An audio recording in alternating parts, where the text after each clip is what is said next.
Hər kəs salam, mən adım Fərid. Bazar günü üçün sizlərə mən təxminən təqdim edəcəm. Çox oyun seçmədim, 8 dənə oyun təqdim edəcəm və bunlar içərisində hansı riyaziyyatsa seçib yaza bilərsiniz. Heç nə, tez bazar keçək oyunlara. Birinci Türkiyə Trendlur Liqasından, Trendyol Super Liqasından başlayaq. Eyüp Spor'la Hatay oynayır. Əgər Eyüp, yəni 4-cü il olub konferans liqasına getmək istəyirsə, lig düşmüş Hatay Sporu rahat şəkildə udmalıdır. Amma əmsal baxıram ki, Eyüp Sporun qələbəsindən çox əmsalcı. Risk etmək istəyən qələbəsini ata bilər. Mən amma daha qarant olsun deyə X2 bərabərlikdən geri ödəniş yazmışam. 1.4 əmsalı var. Bura qoyacağam, baxarsınız. Yəni digər oyunumuz Fənərlə Trabzon oyunudur. Yəni Fənər çempionluq üçün yarışır. Trabzon da pis oynamır. Son oyunlarına baxaraq ki, daha da özünü artırıb. Trabzonun demək olar ki, mərkəz hücumçusu Banza çox qəşəng oynayır, kiralıq olmasına baxmayaraq. Fənər də demək olar ki, orta klublardan belə qol yeyirsə, məncə bu Trabzonun qol yeməyi daha yüksəkdir. Trabzonun qol yeməyi 1.45 əmsaldır. Yəni Trabzonun bir topu 1.45 əmsaldır. Bura qoymuşam, baxarsınız. İstəyən daha risk alıb 1.65 əmsaldan qol ata bilər. Böyük ehtimal qol da gələcək, amma mən qol sıxmamaqdan ötürü Trabzonun sadəcə bir qolunu atıb çəkiləm qırağa. Keçək Premier Liqaya. Premier Liqadan yəni bizim ilk oyunumuz Bradforddan Chelsea oynayır. Chelsea keçən oyun, yəni Tottenham'dan oyunda 1-0 qələbə qazanır. Hər iki klub çox qol qaçırtdılar. Mən düşünürüm ki, yəni belə düşünürdüm ki, bu oyuna ən çox yüklənmə var idi. Oyunu fırlaya bilirlər və düşündüyüm kimi oldu. Bu günlərim Chelsea-dən də qol gözləyirəm. Yəni Chelsea-dən də qol gözləyirəm, Bradforddan da qol gözləyirəm. Hər iki komandadan qol vuracaq 1.41 əmsaldır. Onu da bura qoyacağam, baxarsınız.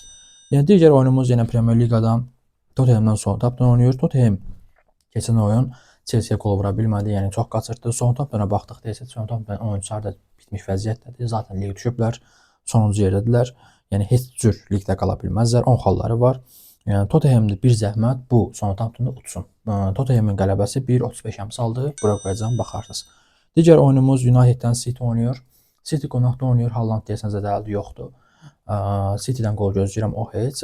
United isə öz azarkeşi qabağında, yəni bunlar üçün derbi kimi sayılır. Öz azarkeşi qabağında ən azı bir qol vurmasını gözləyirəm. Çünki keçən oyunda sıxdı qol vura bilmədi. Bu oyun mən Southampton, United'dən və City'dən qol gözləyirəm. Oyunun qolu məncə ideal seçimdir. 1.49 əmsal var. Onu da bura qoyacağam, baxarsınız. Digər oyunumuz İspaniya Liqasına gələk. Las Palmasdan Real Sociedad oynayır. Biraz tez başlayan oyundur. Saat 4-də başlayır. Real Sociedadın yeri rahatdır və bu xalla da 6-cı yerdə olan Real Betis heç çata bilmir. Yəni çata bilmir deyəndə çətin çatmağı. Yəni Konferans Liqasına, Avropa Liqasına gedə bilmir. Ortada olan klubdur. Burada əsas xal Las Palması lazımdır. Necə Las Palması lazımdır? Las Palmas 19-cu yerdə ən azı bu oyunu qələbə qazanmalıdır ki, 29 xalı olsun. Düşmə potasından 29 xal olsun ki, düşmə potasından yəni çıxmağa çalışsın. Ala 5-dən arasında bir xal fərq olsun. Düşünürəm ki, burada Las Palmas bütün gücü ilə hücum edəcək. Yəni bərabərlik belə sərf eləmir Las Palmasa. Las Palmasdan da qol gözləyirəm. Sociedad da yəni bu Las Palmasa qol vura bilər. Ən ideal seçim burada yenə 1.5 üstü, 1.38 əmsalı var. Bura qoyacağam, baxarsınız. Digər oyunumuz Danimarkadan Nordsjælland ilə Kopenhagendir. Nordsjælland yeni keçən oyun qol vura bilmədi, sıxdı qol vura bilmədi. Kopenhagenə yəni deməyə ehtiyac yoxdur. Kopenhagen yaxşı oynayan klublardan biridir. Hazırda lig sıralamasına baxsaq görək ki, Kopenhagen 2-ci yerdədir, 44 xalı var. Nordsjælland 6-cı yerdədir. Əgər Kopenhagen çempion olmaq istəyirsə, mütləq şəkildə qol vurmalıdır. Nordsjælland öz evidir. Yəni Kopenhagenə bir qol vurar, bir zəhmət vursun. Hər iki komandadan qol gözləyirəm. 1.49 əmsalı var. Bura qoyacağam, baxarsınız. Son oyunumuz isə İsveçrə Liqasından Setkallen ilə Servet oynayır. Yəni baxsaq görərik ki, Servet çempionluq üçün yarışır. Yəni çempionluq üçün yarışır deyəndə 30 xalı var, 30 oyun oynayıb 51 xalı var. İkinci yerdə sadəcə Bazeldən bir xal geri qalır. Setkallen isə əgər son 2 oyun qalıb səhv etmirəmsə, şampionluq turu üçün yəni bütün gücünü qoyacaq ortaya. Öz evində olduğundan yəni nəzərə alaraq öz evində bir qol vursun. Servetdə də ən azı 1 qol, 2 qol vursun.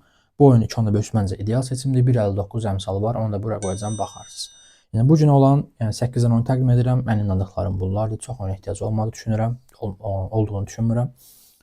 2 əmsal paylaşacağam Telegramda, 5 əmsal paylaşacağam. Bacardığım 3 əmsal da paylaşacağım. Aşağıda Telegram kanalımın linkini qoyacağam, Instagram qoyacağam və TikTokda qoyacağam. Siz mənə bir təşəkkür olaraq videoyu bəyənməyi unutmayın. Hər kəsə uğurlar.